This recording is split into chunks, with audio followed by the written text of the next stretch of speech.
Et bonjour à toutes et à tous, ici Laxei et on se retrouve aujourd'hui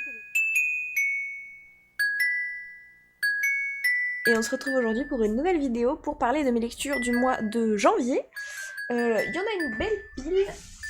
Miaou, tout à fait. Hop, on a donc tout ça. Et comme d'habitude, on va commencer par les mangas. Est-ce qu'il y a des nouveautés? Oui. Hop. Et hop, qu'on va garder pour la fin comme d'habitude.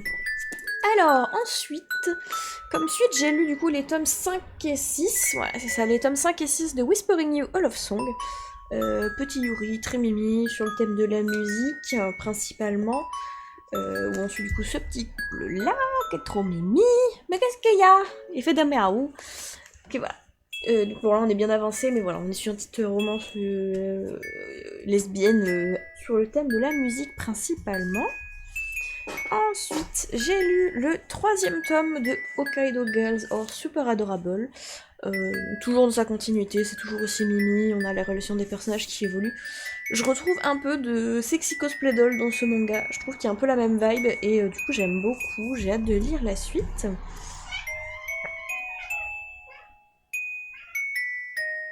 Il a des choses à dire aujourd'hui. Ensuite, j'ai lu le 13e tome. Il est coincé. Il est coincé. Tiens, méchant. Il a fait tomber le rideau que je remettrai après. Je disais donc, j'ai lu le 13e tome de Sexy Cosplay Doll. Donc du coup, celui que je trouve qui a la même vibe que celui-là. Qui est pareil, toujours si bien. On a vraiment là un point de vue très photographique sur Marine. Qui du coup est vraiment dans son rôle de mannequin en fait, dans ce cosplay qui est vraiment hors du temps. Et c'est hyper intéressant du coup pour le côté photographie, ce tome-ci. Voilà. Et ensuite, dernière suite que j'ai lue, le dernier tome de Haikyuu. Voilà, j'ai enfin terminé Haikyuu après combien d'années? Après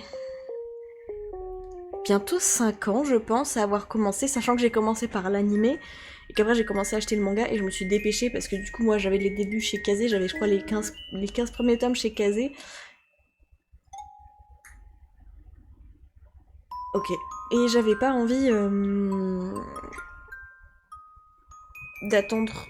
Enfin, du coup, ils sont passés chez Crunchyroll, et j'avais pas envie d'avoir du dépareillage, donc j'ai dépêché de tout acheter. Ensuite, j'ai lu le premier tome de Shy que j'avais eu, vous savez, en offre un tome acheté et un tome offert.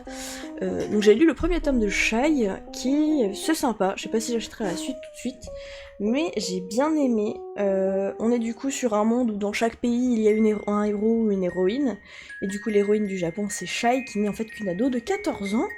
Et ça pèse un peu sur ses petites épaules. Voilà. Elle a pas spécialement d'amis, parce que comme son nom l'indique, elle est timide, c'est un peu compliqué, et du coup elle est une héroïne un peu mal jugée, on va dire. Et ça lui pèse grand sur ses petites épaules. Et ensuite, dernière nouveauté que j'ai lue, c'est les 4 premiers tomes de Lost Children. Comment je pourrais résumer ça? C'est un peu complexe. On suit Ran. Est-ce que j'ai une image de Ran quelque part? Sur le premier tome sûrement. On suit Ran du coup qui est ce jeune homme qui est un spécialiste de l'arme blanche, c'est un soldat dans un groupe de rebelles. Et on a Yuri, du coup le petit garçon qui est là, qui est son frère de cœur. Quand ils étaient enfants, ils ont habité dans la même... Enfin, pas dans la même ville exactement, parce qu'il y en a un qui était dans le côté riche de la ville et l'autre qui était dans le côté des pauvres, des... Comment il appelle ça? D'un sous-peuple en fait qui est décimé. Et ils vont se retrouver perdus, des enfants perdus, et à suivre chacun leur voie. Et il y en a un du coup qui devient on va dire un maître d'armes dans un groupe rebelle, tandis que l'autre est un peu, pas gourou d'une secte, mais il est un peu le prêtre d'une secte, et c'est un peu compliqué. Pour l'instant, ils se sont pas retrouvés, donc là j'ai les 4 premiers tomes, mais on suit le point de vue des 2 personnages, et ça promet beaucoup de drama. Voilà ce qu'il en est pour les mangas. Pour les mangas. Ensuite, pour les romans, j'en ai lu pas mal ce mois-ci. On va commencer, j'ai lu du coup les 3 derniers tomes des Styx Rider, j'avais lu les 3 premiers en décembre, j'ai lu les 3 derniers en janvier. Coucou le chat. Je t'ai vu passer. Je sais pas où il est, je l'ai vu passer. Donc les 3 derniers tomes des Styx Riders. Donc on a du coup le tome 4 qui est la trahison de Sharon, qui est... Non, c'est le tome 6, ça va bien. La vengeance de Méduse. Voilà, donc à partir de ce tome-là, le Styx Rider, ça part vraiment dans un truc très très dark.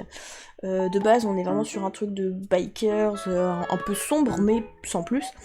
Là, celui-là, il commence à bien partir en cacahuète. On suit du coup Courtney, qui est amie avec les 2 jeunes filles qu'on voit dans les tomes 2 et 3, et qui a subi un viol, qui a subi une agression, et qui, suite à ça, décide de tuer son agresseur. Sauf que mon de peau, c'est pas n'importe qui, c'est le chef d'un gang. Mais pourquoi pas. C'est le chef d'un gang, et du coup, elle va se retrouver à rejoindre les Styx Riders pour s'assurer une certaine protection. Ce qui va du coup mener le groupe dans des combats de gang, en fait.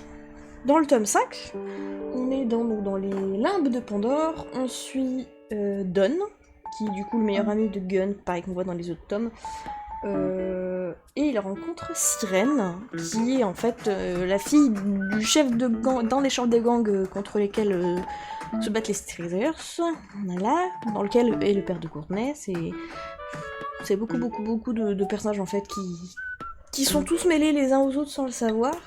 Donc résumer ça, c'est un peu compliqué, mais ensuite voilà, du coup cette espionne qui va rencontrer ce biker du clan des Styx Riders, et bah ça finit toujours en histoire d'amour, hein, mais là on est sur quelque chose de très très sombre, et là du coup on est sur les limbes de la trahison de Sharon, où du coup Gun, suite à la fin des guerres de clans, on va dire, décide d'assassiner tous ceux qui se sont ligués contre lui et contre son frère, Sago, etc. Sauf que Sago, ça lui plaît pas, il se retrouve à finir en cavale de la prison, et ils finissent par se séparer. Mais là, il a absolument besoin de lui parce qu'elle est sa bouée de sauvetage, on va dire, dans ce monde de merde. Voilà, pour les Styx Riders. Et là, voilà, c'est cela à partir du tome 4, c'est vraiment très très sombre. À ne pas mettre dans les mains de n'importe qui, quoi. Ensuite, j'ai lu un tome de la guerre des clans. J'ai lu Le Sentier du Soleil, donc c'est le premier tome du 5e cycle, et là on retourne des lunes en arrière, puisque du coup ça se passe bien avant le premier cycle en fait. Mais ce qui est intéressant, moi j'avais peur du coup d'être complètement perdue et de ne rien reconnaître. Ce qui est intéressant, c'est qu'en fait du coup la chef du coup de... Comment il s'appelle le chat qu'on suit? Gripoil. Gripoil, en fait, il vient du coup du clan de la montagne. Pour ceux qui ont lu la guerre des clans, ça parlera. Il vient du clan de la montagne. Et sa chef, en fait, c'est une madame qui avait parlé avec Œil de Jet quand il était un chat. Il voyageait dans les rêves. Et c'est lui qui a créé le clan de la tribu. Et en fait, on apprend que la tribu a été créée. Enfin, les clans ont tué la tribu par intermittence, et la tribu a créé les clans plus tard. Parce que du coup, ils sont partis de la montagne pour trouver un meilleur foyer, puisque dans la montagne, il n'y avait pas assez de nourriture pour tout le monde. Et voilà. Et en fait, du coup, on n'est pas du tout perdu, puisque les chats qu'on voit au début, on les connaît déjà un peu. On s'en souvient pas beaucoup, parce qu'on lit le livre après des mois et des mois et des mois. Mais on s'en souvient un petit peu. Et du coup, voilà, et je pense, enfin du coup, ça doit être l'histoire de la création des clans de la forêt, de la première forêt du cycle 1. Donc ça, c'était très bien. Ensuite, qu'est-ce que j'ai lu? J'ai lu mon premier Twisted Tale. J'ai eu le Twisted Tale de Réponse, où est la vraie vie. Et il était très cool. J'avais très envie de le lire. C'est une pote qui me les a vendus en occasion, du coup. Qui m'a vendu celui-là. Et là, je suis en train de lire Celui de la petite sirène, qui est... Profondeur... J'ai plus le nom, mais c'est celui de la petite sirène. De toute façon, je mettrai une image par là. Et donc celui-ci, on suit... En fait, l'histoire se passe en 2 temps. On a 2 enfants, un frère et une sœur qui sont à l'hôpital. La sœur est malade et son histoire préférée, celle de Réponse. Et son frère, il en a marre parce qu'il la connaît par cœur à force. Et du coup, il lui dit je vais te raconter ma version de Réponse. Et donc, il lui fait sa version de Réponse. Où là, du coup, la différence, c'est que la fleur qu'a avalée la mère de Réponse pour se soigner, et du coup, qui dans l'histoire originelle rend les cheveux de Réponse blonds, dorés, qui font de la magie. Elle a bu une fleur de larme argentée, donc une larme de lune, et du coup elle a un pouvoir différent, et un pouvoir notamment qui donne la mort, voilà. Et donc l'histoire est totalement différente à partir de là. Par exemple, Mergotel n'a pas kidnappé l'enfant à proprement parler, elle l'a emmené pour s'en occuper, parce que le roi et la reine c'était trop dangereux pour eux d'être à portée d'un bébé qui peut tuer des gens en fait. Et évidemment, bah, ça se passe pas comme prévu, c'était très bien, très cool. Qu'est-ce que j'ai lu d'autre? J'ai lu pas mal ce mois-ci, en janvier, je m'en rends compte. J'ai lu Un si fragile enchantement, qui est magnifique, qui est de la même autrice qui a fait... comment il s'appelle? Le chasseur et la chasseuse et l'alchimiste. Mais quoi encore? Miaou! Bah oui, t'as tout fait tomber! Oh, t'es pas tout.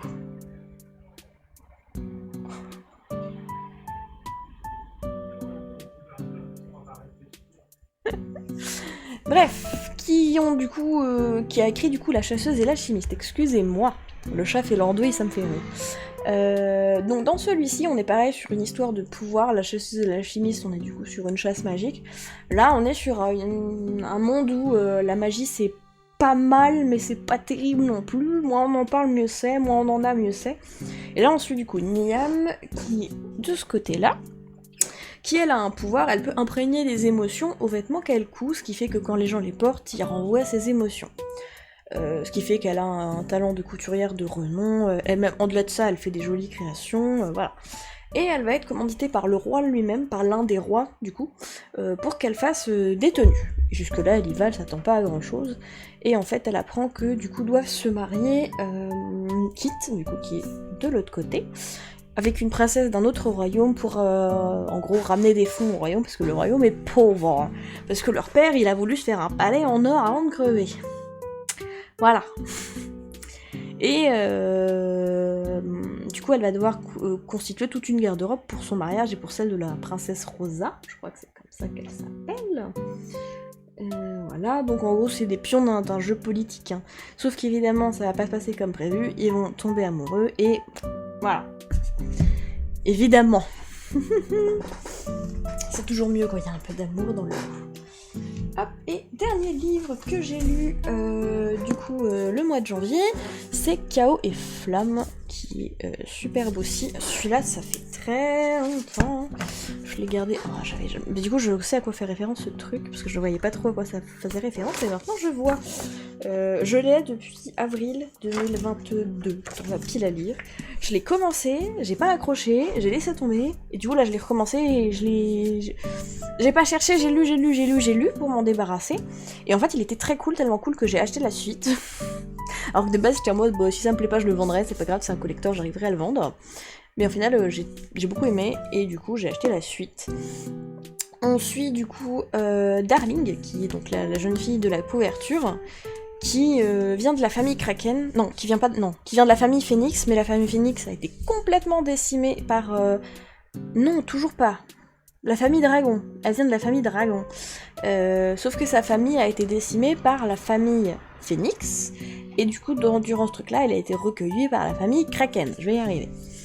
Il y a une raison de pourquoi ils ont tous des noms de famille, c'est qu'en fait, à l'époque, les représentants des peuples avaient la capacité de se transformer en l'animal dont ils étaient, donc le phénix, le dragon, il y en a plein, je sais plus c'est quoi les autres, ça c'est les principaux.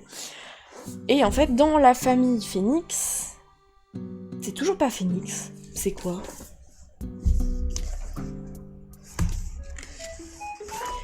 C'est pas le Phénix? Si elle est de la famille Phoenix, et c'est les dragons qui ont détruit la famille Phoenix. Je vais y arriver. Et donc le représentant de la famille Dragon, lui, il a un don de clairvoyance, de voyance tout simplement. Il peut peindre des choses et ces choses arrivent.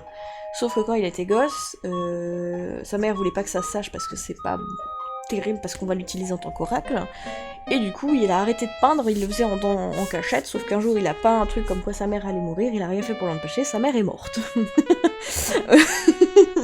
Ça a l'air terrible. C'est horrible.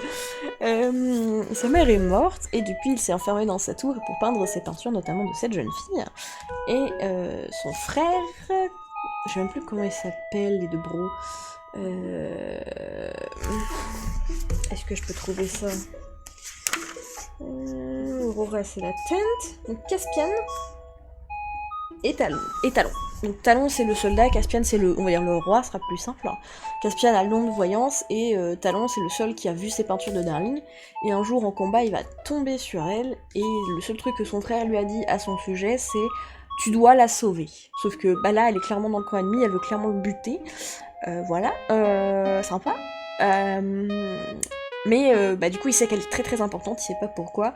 Elle se retrouve embarquée contre son gré à passer de soldat kraken avec juste des yeux bizarres qui ne supportent pas la lumière du soleil à petite princesse chouchoutée dans le palais du roi des dragons. Et elle se retrouve à faire le tour du monde pour récupérer des artefacts et en apprendre plus sur la famille Phoenix, dont elle est visiblement la seule représentante encore vivante. Et ça part en cacahuète. Voilà. Tout ce qu'elle veut, elle sait sauver son père adoptif, et en fait, elle se retrouve embarquée dans une histoire beaucoup plus grande qu'elle, et dont elle n'a même pas conscience des étendues en fait de ce qui va se passer. Et ça part très loin, et encore une fois, il y a une histoire d'amour entre elle et le prince, et le soldat, évidemment, entre Darling et Talon, sinon c'est pas fun. Et du coup, j'ai hâte de lire la suite, parce qu'on est laissé sur un cliffhanger. Sur un bon petit plot twist. Voilà. Et du coup, ce sera tout pour les lectures de ce mois-ci. On est donc à 1, 2, 3, 4, 5, 6, 7... 7 romans pour janvier, pardon, pas ce mois-ci. 1, 2, 3, 4, 5, 6, 7, 8, 9, 10 et 11 mangas. C'est pas mal. J'ai bien avancé. Pour l'instant, j'arrive à tenir mon objectif d'avoir moins de 20 livres dans ma pile à lire et de pas en racheter trop pour dépasser. Donc je suis contente. Et puis ce sera tout pour cette vidéo. On se retrouve bientôt pour une prochaine vidéo. Bye!